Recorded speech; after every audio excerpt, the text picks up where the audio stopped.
Greetings, Dr. Raj, the sexologist from Trinidad, here to talk to you about sex, sexology, the psychology, relationship, whatever you want to learn about human behavior and sex, and even your behavior. Part 1. We are pre-programmed to have sex. All the animals on this planet are pre-programmed to have sex, to recreate themselves. Some very limited amount of creatures understand the pleasure of sex, but they wait for mating to have sex. Humans, on the other hand, we know the pleasure of sex, so we have sex not only for procreation, but for the pleasure of it. And a majority of times we have sex is not for procreation, but for pleasure. So, sex is very pleasurable. And you have different aspects of sex.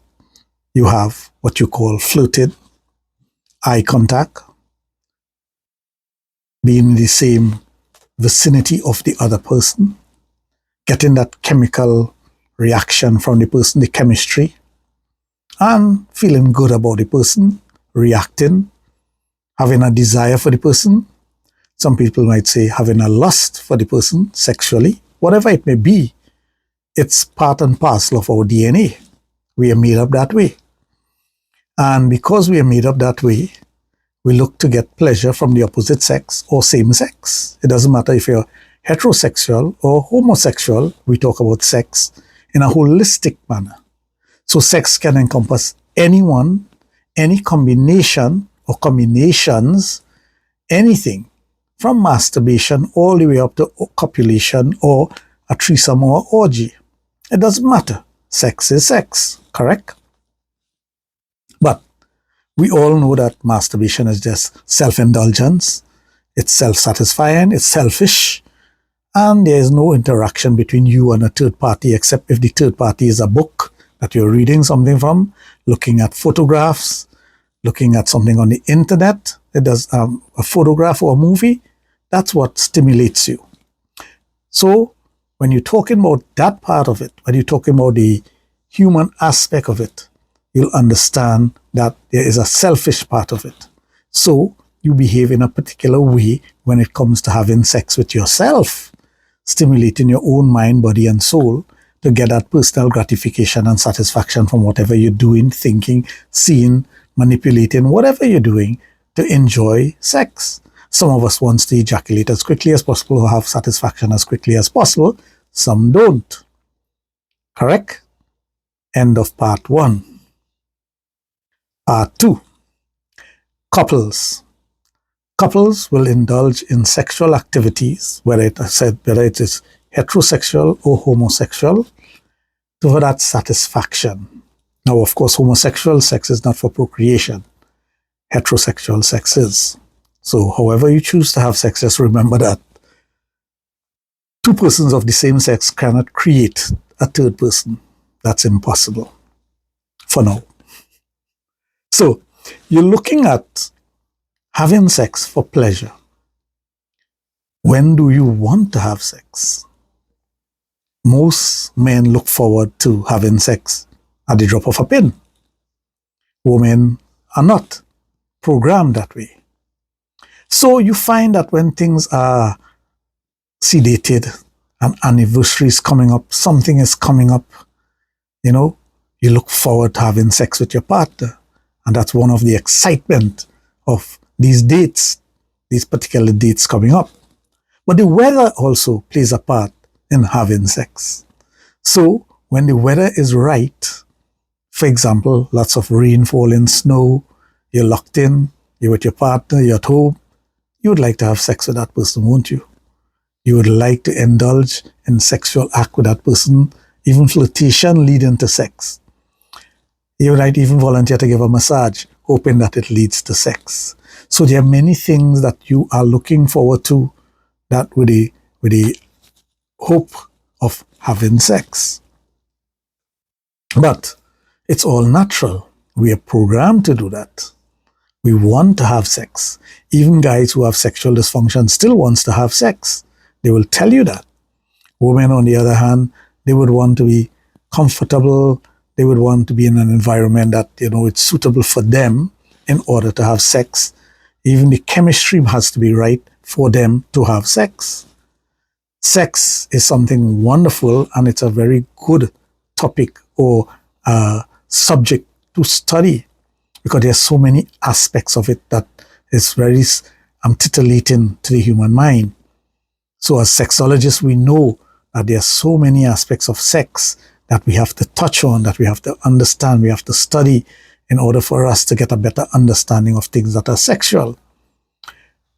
Now, the male and female aspect of it is, of course, falling in love, that chemistry is right. Not that homosexual people don't fall in love also. They do also fall in love. But it's not the same as heterosexual falling in love. And I'm pretty sure of that from all the readings and all the research I've done. So we'll deal with the different aspects of it when we get to the next part, end of part 2, part 3. So we were talking about sex. Two heterosexual individuals wanting to have sex and the things that they do. We all know about foreplay. We all know about kissing and caressing and getting the person into the mood or getting them in the mood to want to have sex. We all know about that and how important it is for us to be like that in order to have sex. We're not talking about the crime of rape or anything like that. We're not talking about that. We're talking about normal, natural human beings wanting to have sex and the things that they will do to have sex. Kissing, fondling, and passing a note to one another, sending a sexy text to your spouse, your partner, your lover, to let them know how you feel about them, exciting them in a particular way. Not that, again, homosexual individuals do the very same thing, but we're dealing with the heterosexual part of it. Penis in mouth, vagina, or anus is sex. Women may enjoy certain type of sex more than others. They may like anal penetration more than vaginal penetration. Some women like to give a blowjob more than having the vagina penetrated. So it does not matter what you engage in as long as you get that level of satisfaction, does it? Of course it does. For the male, he might want a particular type of action, and the woman may not want that very same action, and she may be willing to compromise and do something else, but he doesn't feel fully satisfied, or vice versa.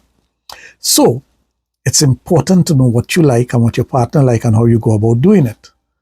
Sex is not just a physical act to get over with. It is something that continuously brings you closer to your partner, and it helps you to develop a better relationship with your partner.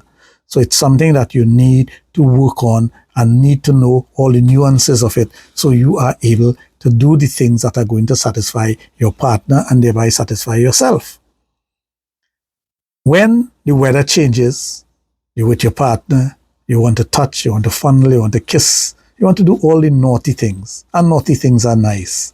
You may sit close to your partner and start caressing him or her to send a signal, and we do send signals to one another, letting the other person know, hey, I want to do something. I like, I want to be a little naughty or amorous or sexual with you. Whatever word you want to do, or whatever words you want to use. It's entirely up to the individual, because a lot of people are shy in using certain words. Some people are raw, and they're very raw, and they could be very raw with their partner. They can tell them, I want to fuck.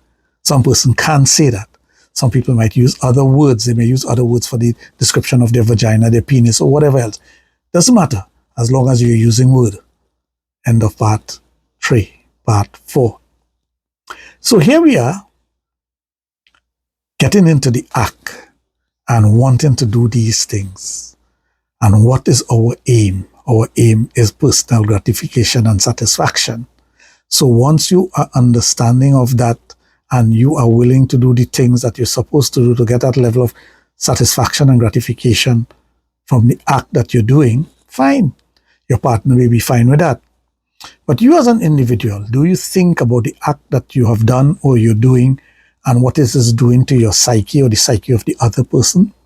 And those are important factors to look at, because you want to make sure that you're not selfish and you're taking care of the needs of your partner as much as he or she is taking care of your needs.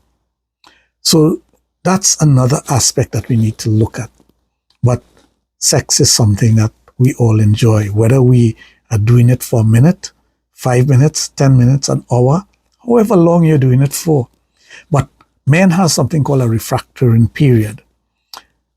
Refractory is when you ejaculate, you need to take a certain amount of time to get back into the mood, to get that second erection, to be able to get back into the sex.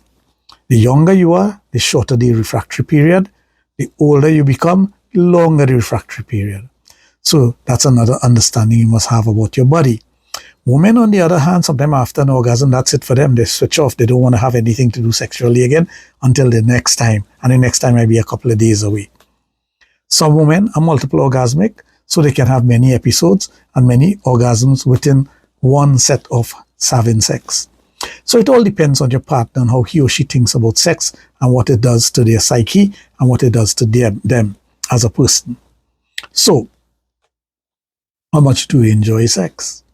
How much do you enjoy your partner? Now remember, sexology is also thinking about the relationship that you have with your partner, the depth of the relationship, the seriousness of the relationship, and the things that you would want to do to make sure that your relationship is of the best. And that's also very important, your relationship. If it's a serious relationship, you want to make sure that everything that you do is with respect for the other person, understanding the other person. Now, this is where a lot of technicalities come in, because some women will not be themselves with their sexual partner, with their husband, their boyfriend, or whoever it is, but they may be more sexual with another partner. And you must understand why. Because they have the freedom to express themselves differently.